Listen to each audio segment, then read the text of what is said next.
বলছে ভগবানের কোনোদিন কুবুদ্ধি আসে না, ভগবানের সুবুদ্ধি আসে। মানুষের কুবুদ্ধি আসে, আমরা জাগতিক জগতের মানুষ, আমাদের কুবুদ্ধি আসে। আমাদের যদি না কুবুদ্ধি আসতো 2026 সালে দাঁড়িয়ে, জেনে রাখবেন বাবা, এখানে কীর্তন হচ্ছে, এই কজন ভক্ত বসে আছে, যদি এখানে ফাংশন শুরু হয়ে যেত না, কি হতো জানো?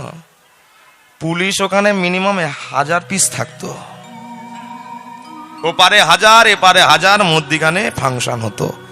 আর যে গানগুলো হতো সেগুলো তো চোখে দেখা যায় না, লুঙ্গি ড্যান্স, লুঙ্গি ড্যান্স, আহা, সেই দেখবার জন্য মানুষ ভিড় হয়ে যায়। মানুষ কোন পথে যাবে মানুষ বুঝতে পারে না। মানুষ জন্মদিন পালন করে মোমবাতি নিভিয়ে, আর মৃত্যুদিন পালন করে মোমবাতি জ্বালিয়ে।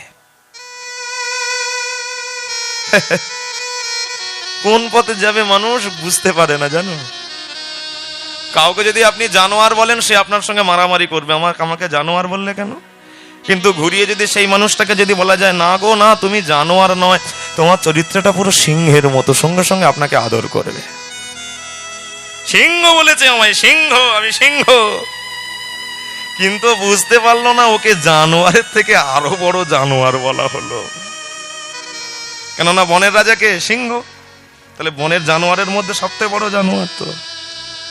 মানুষ কোন পথে যাবে গো? বাড়িতে সুন্দর করে একটা রাধা কৃষ্ণের ছবি টাঙিয়েছে, প্রত্যেকদিন সকালবেলা সন্ধ্যাবেলায় সেই ছবিতে প্রণাম করে বাবা আমার কাজে যায়, কিন্তু ছবিটা কার উপরে দাঁড়িয়ে আছে তাকে প্রণাম করে না, মানে পেরেকটাকে কেউ সম্মান দেয় না। কি পাচ্ছি আমরা? কি আমরা জগৎটাকে কি বুঝছি? আমরা নিজেদের চরিত্র আমরা বুঝতে পারছি না। আগে সৎ পথে চলো, তবে তো তুমি দেখবে তোমার জীবনটা আলোয় আলোয় আছে কিনা। আমার গুরুদেবের শ্রীমুখে একটা কথা বলে, জানিস আমি তোকে আমি একটা শিক্ষা দিয়ে যাই, কবে বাঁচবো কবে মরবো, শোন কথাটা। আমি বললাম গুরুদেব কি? বলে শোন, সব সময় সৎ পথে চলবি। আমি বললাম চলবো কেন? বলে শোন, সৎ পথে চলবি হোক সে দেরি, আর অসৎ নারীকে করবি না বিয়ে, হোক সে পরী।